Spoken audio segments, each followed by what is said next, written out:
CV, c'est marquer toutes les informations essentielles, donc les compétences, les expériences, les formations, etc., etc. Par contre, faire un bon CV, c'est savoir comment se démarquer dans son CV et savoir comment éviter les erreurs. Donc pas très facile dit comme ça. C'est pour ça que je vais vous expliquer ce que voient les recruteurs lorsqu'ils reçoivent des CV et surtout ce qui va différencier un bon d'un mauvais CV. Je vais même vous donner 5 différences. La première différence, elle va se situer au niveau du visuel. Pourquoi le visuel? Parce que c'est ce que va voir le recruteur, tout simplement. Parce que avant de lire votre CV, il va le voir. Donc il va avoir une image finalement sous les yeux et une première image, une première impression que va lui faire votre CV. Donc, le mauvais CV, le mauvais visuel, ce serait quoi? Ce serait un CV très chargé, un CV très compact, où tout est collé, où tout est condensé. Pourquoi? Parce que ça, c'est classique chez les candidats qui veulent tout faire rentrer à tout prix dans une seule et même page, et qui bourrent et du coup qui rétrécissent la police et qui collent tout, Il n'y a plus du tout d'espace. Donc là, clairement, on n'y voit plus rien, il n'y a plus rien qui ressort, on distingue plus les différents paragraphes, on voit même pas s'il y a des sous-titres. Et du coup, on ne trouve pas l'information. Donc ça, c'est le mauvais visuel du mauvais CV. Maintenant, le bon visuel, c'est quoi? C'est juste l'opposé. C'est le CV qui va être aéré, où on va distinguer les différents paragraphes, où on va bien voir les sous-titres, compétences, expériences, etc. Parce que ce sera aéré, mais aussi parce que les sous-titres seront écrits plus gros que le reste du texte, par exemple. Donc là, ça va permettre vraiment de distinguer les différentes informations, parce qu'on aura ces niveaux de lecture, c'est-à-dire tout le CV n'est pas écrit exactement dans la même taille de police. Et puis, le bon visuel du bon CV, ça va être aussi ce visuel où il y a des informations qui ressortent, qui sautent aux yeux, sans même qu'on ait eu à faire d'efforts de lecture. Et pourquoi ça saute aux yeux? Parce que les informations clés seront mentionnées en gras, par exemple les intitulés de poste, par exemple si vous avez mentionné des informations supplémentaires qui pour vous sont vraiment à faire remarquer par le recruteur et que vous les aurez mises en gras. Donc ça c'était pour le visuel. Maintenant le titre. Alors il y a des CV sans titre. Je vous fais juste un petit parallèle. Imaginez que vous rentriez dans une librairie. Vous avez 2 rayons dans cette librairie, imaginez. Il y a un rayon avec plein de livres, forcément c'est une librairie, mais des livres où il y a 0 titre. Il y a un rayon avec des livres qui ont tous un titre.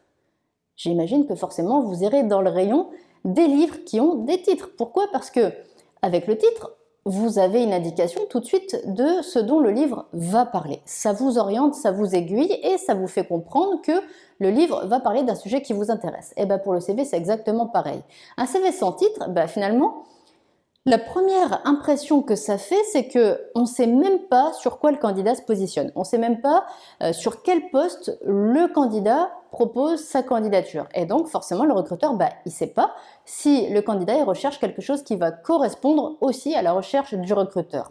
Donc là, le recruteur, il aura peut-être envie de passer un autre CV tout de suite parce que finalement, ça amène déjà à réfléchir alors que ça ne devrait pas. La première information qui doit se voir sur un CV, c'est un titre. Donc pensez à mettre l'intitulé du poste sur lequel vous vous positionnez. Très important.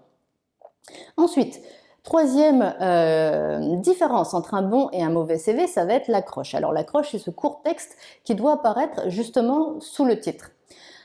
Un CV qui n'a pas d'accroche, c'est un CV qui va être très classique, très standard et qui ne va rien mentionner de plus que les informations hyper classiques. Un CV qui a une accroche, l'accroche, ça porte bien son nom, c'est pour accrocher, c'est pour capter l'attention, pour capter l'intérêt du recruteur.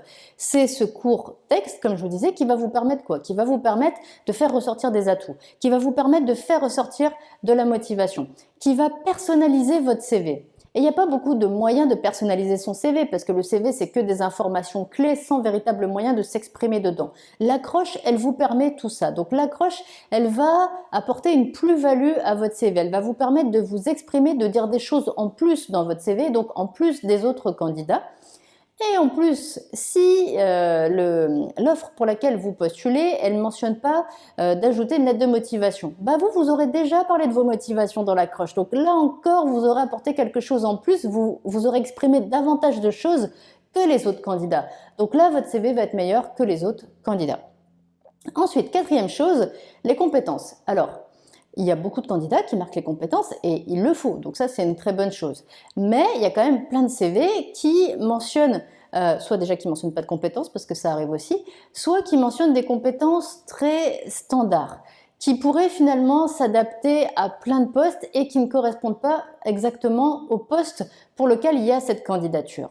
Donc ça va pas. Pourquoi? Parce que le recruteur, quand il lit vos compétences, il doit pouvoir se projeter. Il doit pouvoir se dire tout de suite, ah mais ça c'est des compétences qui m'intéressent, ah mais ça c'est des compétences que je recherche.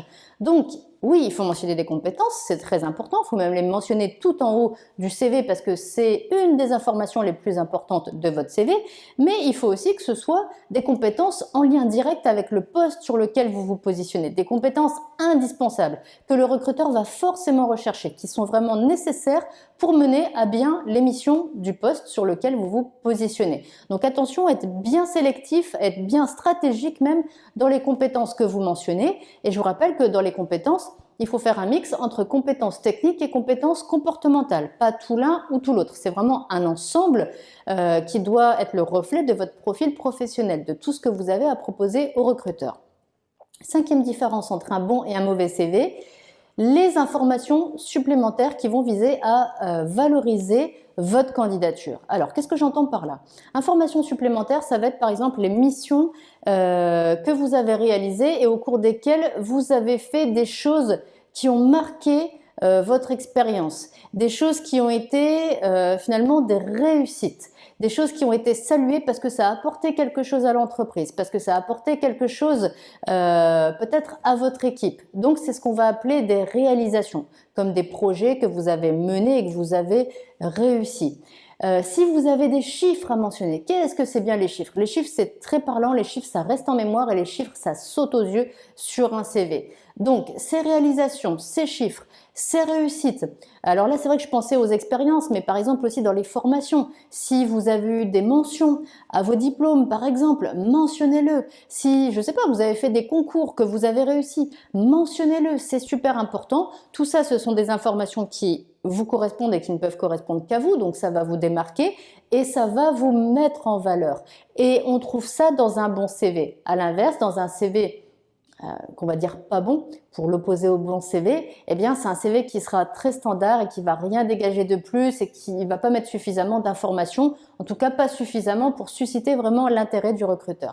Donc mettez ces informations, ça va largement apporter de la qualité et de l'intérêt à votre CV. Donc voilà pour les différences entre les bons et les mauvais CV. Si vous avez des questions, juste en dessous, vous me les mettez en commentaire, j'y répondrai avec plaisir. Et maintenant, je vous dis bon courage et à très bientôt dans une prochaine vidéo.